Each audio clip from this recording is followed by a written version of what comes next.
Hello and welcome to my podcast, The Scribbles of a Modern Artist. Thank you so much for tuning in. In this podcast, I talk about personal reflections on creativity, artistic mindset, and just about making art in general. And they're really just notes from my journal, notes from teaching, my personal musings, and inspirational moments from my journey as an artist. Now, this podcast is meant as short little episodes, intimate little conversations about my creativity and process. And honestly, I decided to start this podcast on a whim, and I'll shortly explain why I decided to. And I'm really excited to do this. And so I wanted to thank you again if you're here and tuned in. It's just going to be me talking. Maybe later on I'll bring guests, but for now, I just want to keep it really simple, just me talking into the microphone. And I hope that if you're listening, you can take away a little nugget, or maybe just come out of it with some shared experience that maybe I have gone through. Now, it's kind of funny how I decided to start this podcast. I was listening to one of my favorite podcasts, which is Diary of a CEO with Stephen Bartlett. And I actually decided to listen to his very, very first beginning episodes, where it was just him, as he states, in his little washroom in the bottom of his house or something like that, and just recording episodes on his iPhone. And of course, now he is one of the biggest podcasters in the world, and he brings on one of the biggest guests, which that's not my goal right now, but I was just honestly really inspired by how he just went for it. And I really liked the content he talked about because it was straight from his diary, just his raw thoughts, unscripted. And I thought, I have a lot to share. And I know that people, do enjoy hearing what I have to say for when I teach.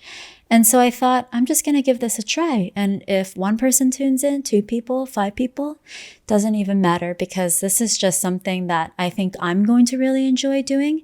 And I just hope that you enjoy as well. Now, the first little topic that I wanted to start off this podcast with, I'm just going to focus on one little topic that sparks me every week, or whenever I decide to release it, which is hopefully every week or every other week. And the first topic that I wanted to talk about is the idea of failing forward.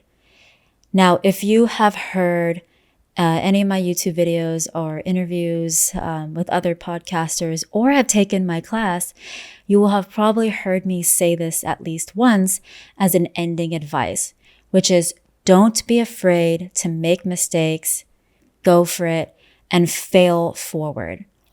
Now, maybe you're wondering where this term came from, and it's actually something that my parents told me. This is my earliest remembrance of hearing this phrase. I believe it is a Chinese proverb, and I actually have this exact saying tattooed on my right arm because it is just so important to me and such a great reminder. And I really, really think that this concept is so crucial to not only making art, but just for life. Because to me, failing, it can be a scary word, right? Like, oh, you failed. But to me, what that word really translates to is feedback in a way, right? Because think about it. If you don't take chances to do something out of your comfort zone, or try something that you're not sure will be 100% guarantee, whatever that may be. That could be, trying a new technique in your painting, or painting something that you're really scared of. I know there's a lot of things that I'm really scared to paint, but if you just do it and you fail, it doesn't turn out good. I'm going to tie this to painting because this is an art podcast. And what that really translates to, if you do it and you fail, is feedback for your future paintings, right? On what you can improve on, what you can do better, what maybe not to do. So really, every time you fail, it's almost like, to me, I like to picture analogy. So it's like climbing stairs, and then you feel like you're plateauing, right, on the horizontal part of the stair. But then every time, that's the failing part. But then every time you go again, you climb another step, and then maybe you fail again and plateau. right? But the whole time you're ascending, right? And so every time you're gaining new insight on what works and what doesn't work. And honestly, to me, that is really the only way to grow as an artist, because you're learning new techniques, you're challenging your brain, you're learning how to problem solve. And that's why I love this really, really efficient phrase of you're failing forward, right? Every CEO, every billionaire, every entrepreneur that you might know, I guarantee you that they have never not failed, right? In fact, they probably embrace those failures and they actually actively seek them in order to grow faster. And to me, I was thinking about it, right? And I was thinking, what's scarier? Is it scarier to stay in the safe zone where the outcome is predictable and you can never really discover the possibilities of what could be for a painting or whatever endeavor you choose to go on? Or is it scarier to go for it with an open, curious mindset and being able to pivot and problem solve when necessary? Now, I actually think the first one is scarier. Always staying in the safe zone, never discovering new possibilities. I mean, honestly, to me, that translates to me as boring. And I don't want to live a boring life, right? I want to live a life that I don't always know what's going to happen around the corner. But I do know that I have the skills to, tackle what's in front of me, to pivot, to problem solve. And that thought has always kind of stuck with me. I don't want something that's always predictable, and failing means that it's not predictable, right? It actually means that you're going to go into a zone of unknown. But what I always like to tell art students is, when they're in my course and they say, "Oh, Tiffanie, I don't know, I've never done plein air, or I've never painted digital before. I'm scared. I'm a traditional artist, or I've never used this palette before. Or I'm switching from watercolor to gouache." And I go, that's all fine, but there's going to be a threshold where it feels really scary. Like before you step over, let's say imagine a door, right? And there's like a ridge on the floor.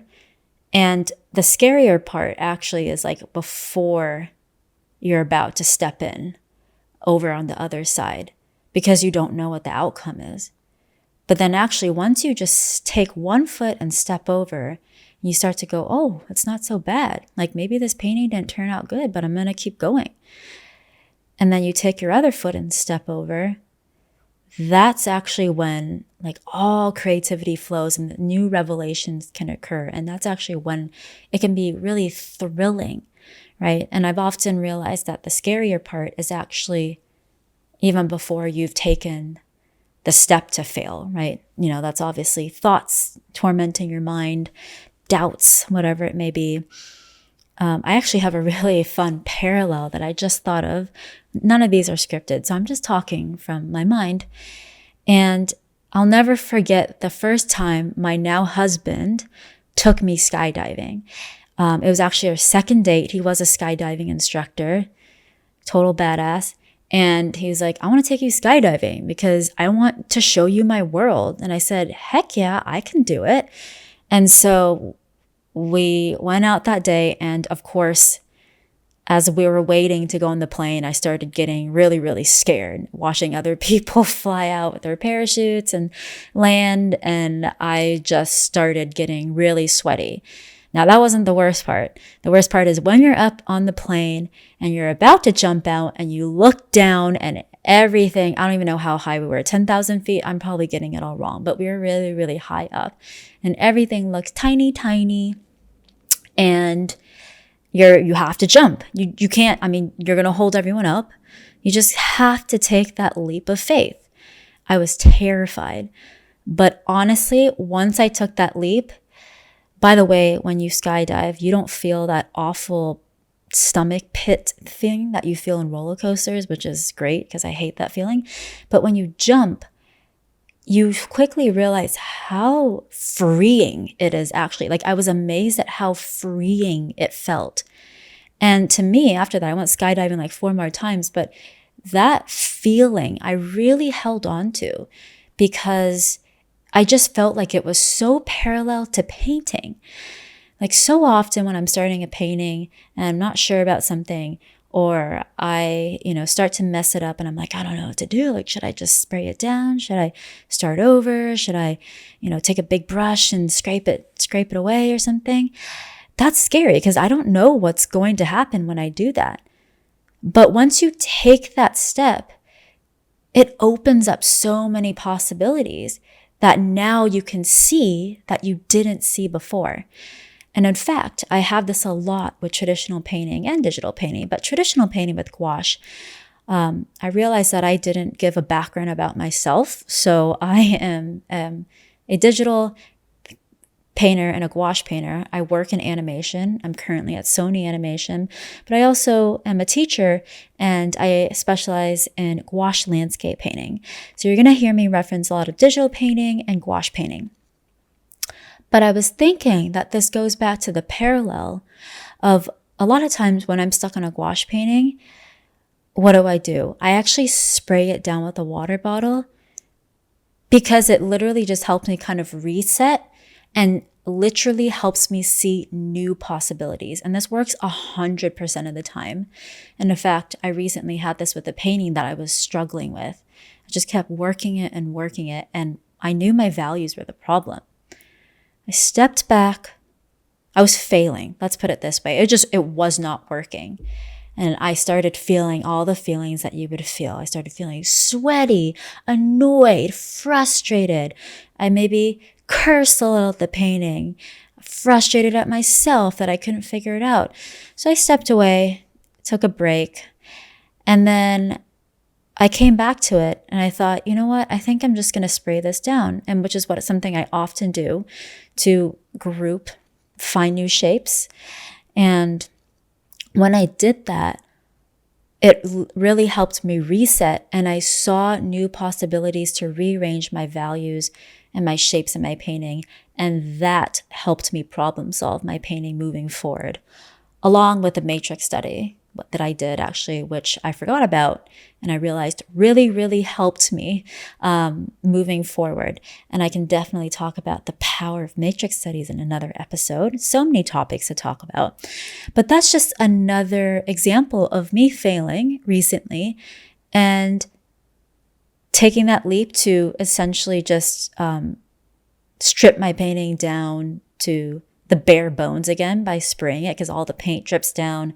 All your strokes that you've worked so hard to put on are gone. Gouache is a water-based medium, and so you can move and smudge things really easily. And it actually helped and saved my painting. So that's just another example of how you can discover new possibilities and new opportunities from failing. Now, I have a personal story that will actually kind of give insight to my background a little bit. So I have 2 more examples of failure. I can't really say that word right, by the way. And the first example, which you can take it as failure or not, it's all subjective, right? But a little backstory about me. I actually graduated with a BA in animation and digital arts from USC in 2014.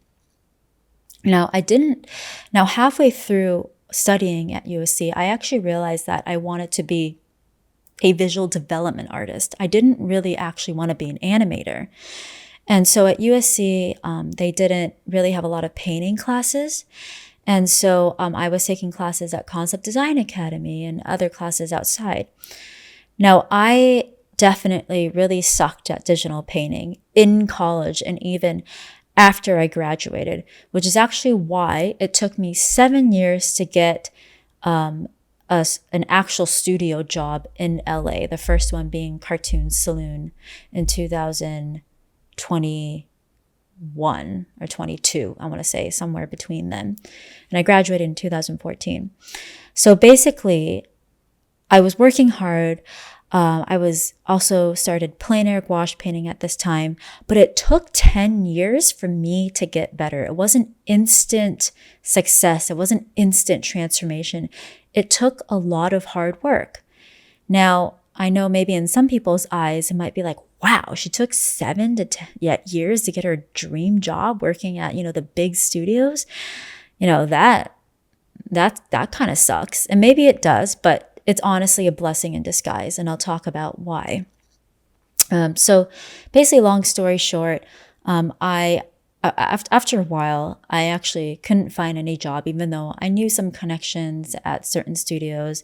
I knew art directors. None of that helped because I honestly sucked at my painting skills. And so I was desperate for money, got to pay rent. And so I asked my friend if she could give me any job. And she was able to get me a personal assistant job at PsyOp in Santa Monica. So here I was running coffee for people, running errands. I actually kind of enjoyed it. I do enjoy, the production side as well. And, just doing whatever they needed, little small jobs, a fly on the wall.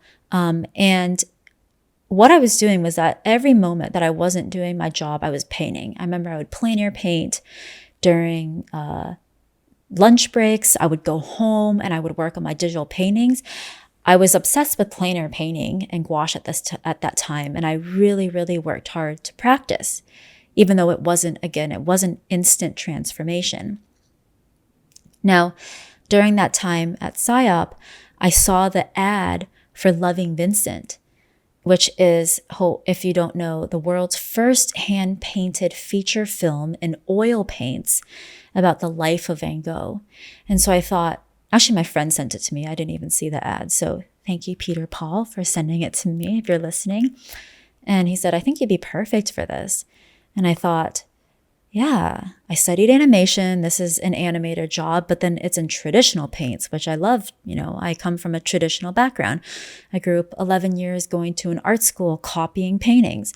So, maybe this could work. I have an animation background. So basically I applied with my portfolio, and then I heard back from the studio 2 months later. Like I almost forgot that I applied, and they said, we would like you to come to Poland to take a test and see if you'd be a good fit. And I thought, oh man, that's interesting. Like I'll have to fly to Poland, I'll have to spend money on a plane ticket. And at that time, I remember I was also about to teach my first ever gouache painting class, and I would have to fly out during that time.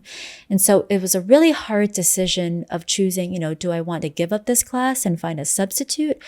Or do I want to take this chance and go to Poland? In the end, I decided I wouldn't forgive myself if I didn't at least fly to Poland, Gdańsk, Poland, to take this test. And if I failed and I didn't pass, then I just come back to the US. And then, I would continue my job and hopefully get to teach the next time. But as the story goes, I did pass a test, which by the way, it was the hardest test ever. I actually thought I wouldn't pass. I told my family after the first day, I remember calling them and I said, this is crazy. Like, I'm not going to make it. And I can go into depth about, the whole process and experience of working on Loving Vincent another time. But basically, that experience was just amazing. I don't know if I was already working at a studio at that time, if I would have been able to drop and say no to that studio and go to Poland and take this chance. But I ended up being able to live abroad in Poland with like 80 other amazing artists, and work on this amazing film. I learned so much. I met so many amazing people. I got to explore so many different cities around Poland and other countries. It was just amazing. And I was also painting a lot, gouache painting. And that's actually when I grew even more in plein air painting. And so I guess it's kind of a weird way to look at it, but I guess my failure of being able to get a job for a few years after I graduated and then landing a PA job, which I wasn't my ideal job, I just needed a job, was it freed me up to be able to take this opportunity working on Loving Vincent. And because I worked on Loving Vincent, I then, after I came back to the States, after working at another job, I actually moved home for a little bit. And I thought I needed to make money. And so I thought maybe I'll give a hand at teaching. I'll try my hand at teaching. And so I asked around and anywhere at the back of art supplies shops, anywhere if I could teach. And basically, starting small, I grew my teaching career slowly. And I launched my own mentorships in 2019. That grew. And then since then, I mentored over, I don't even know now, like maybe 300 students from around the world, literally, almost every continent, which is really, really cool. And so sometimes what might seem like a failure, it can give you new opportunities and give you new possibilities. And the point that I'm trying to make is that my unconventional path of not, having that success story of just landing a shiny new studio job right away has given me all these new experiences, quite frankly, that I'm very, very thankful for. Teaching, the skill of hustling, being able to live abroad. And I would not change it for anything. Like if Disney asked me to work for them, I honestly would not change it for working on Loving Vincent and giving that experience. I'm not going to lie, working on that film was really, really hard. And I had oil paint stuck to my hands for like 4 weeks after I finished that film. I worked on the film for 6 months, but it gave me a plethora of new opportunities through the people that I met, the new networks that I made, and just the fact that I was so inspired by all the fine artists there that it reignited my desire to also go the fine art route and exploring how to enter into galleries and all that, which is, long story short, how I got to my interesting path now. I like to say I'm an artist straddling the animation and fine art world. That's how I got to where I am today, where I work in animation, but I'm also, present in the fine art world. And I just love both worlds. So that's another example of how subjective failure gave me new opportunities. Another one is a little bit more personal, and it's relationship related. So I'm not going to go into a lot of details, but basically, some of you guys might not know, I'm married right now and happily married to an amazing husband. His name is Justin. Couldn't imagine being married to anyone else. He seriously just compliments me in every way because he makes up for all my shortcomings, honestly. But actually before this, I was engaged, stupidly. And basically, I had to move to another country to be with this person. And it didn't work out very well. So after 6 months, I decided to come back and be with my family for a little bit because we weren't doing well at all. And I just needed a break. And I thought, I'll visit my family for 2 weeks. I missed them after being in another country for 6 months. And then I'll fly back. And hopefully we'll be able to talk and all will be good. Well, guess what happened? COVID happened. And so literally right when I flew back, that country closed its borders to everyone. And I couldn't fly back. I couldn't enter. And so we were actually separated for about 6 months. And long story short, during that time, I found out that there was another woman that I actually ended up falling for. And he told me in a not so nice way, kind of a heartless way, in my opinion, but I'm not here to cast shade on anyone. I'm basically trying to say that I was actually very, very heartbroken. This was the first time I've actually been quite heartbroken from a relationship. I haven't been in a lot of relationships. I I've been in different kinds of heartbreaks, but this one, especially in a way, felt like a failure because in my mind, I thought we were engaged. Like, I have to make this work or else it just failed. Like, that was kind of what was going in my mind. It doesn't, like, people know we're engaged. Like, how am I supposed to tell people this? And all these thoughts were going in my mind, plus all these confusing thoughts, like, oh, I have to make this relationship work, even though the best thing was to really, really let this relationship go. And it was done, broke it off, and I went to therapy for it, and that really helped. And honestly, I realized that this relationship not working now in hindsight, and hindsight is so important, was one of the best things that happened to me. I mean, I would be a miserable wreck right now for sure if I was still in that relationship. And it was just so eye-opening in so many ways. I learned that I could be stronger than I thought. And that, I thought that resilience is really a thing that I thought I had. But then after this, I realized that I came out stronger.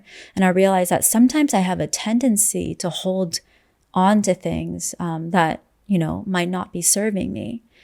And so this failure in that relationship, not working out, it really taught me the importance of letting go, the importance of bouncing back, the importance of a really great supportive community and friends. At that time, I remember I was teaching, and I could barely bring myself to teach. I was teaching the mentorships that I just mentioned before. And one of my students, I remember him saying, I was just so wrought in sadness. Like I shared it with some of my students, and they're one-on-one mentorships. And so a lot of them are my friends now.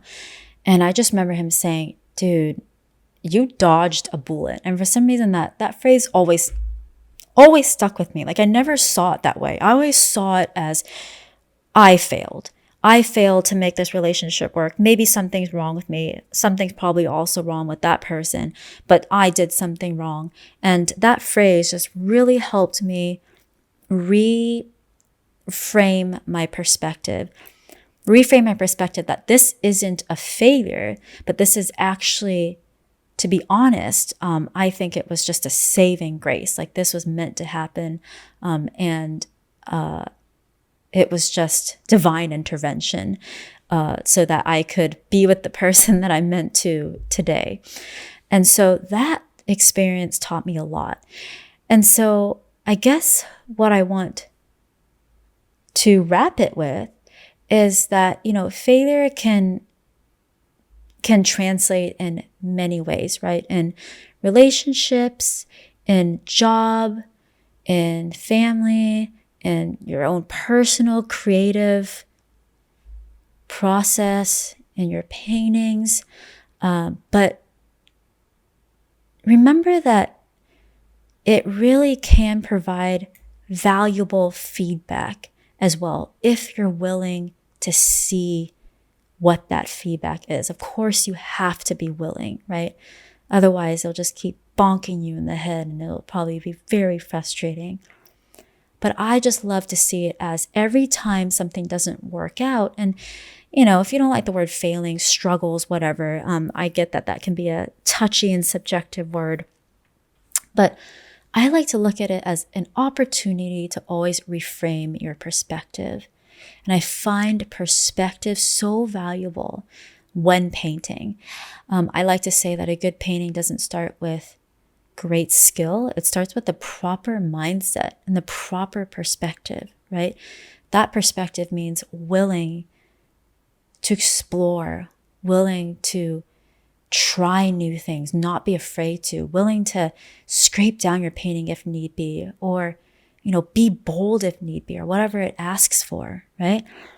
And that's what all the great artists seem to do. And that's what I've discovered in my own journey that is so valuable. It's gaining new insight. And what is so what is more beautiful than that, really, right? Like in life, we always strive, at least for me, I'm always striving to just gain new insight, learn more about people, places, things, broaden my perspective as a whole. And that will just make you a better artist in general as well, right? And so that's what I want to wrap with. That's what I wanted to talk about in this very first episode, Failing Forward. I hope you enjoyed this first episode. If you did, like it, write a comment, whatever, message me, DM me on Instagram. I hope you enjoyed that, and I hope to catch you in the next episode. Thank you again for tuning in to the Scribbles of a Modern Artist, and I'll see you soon.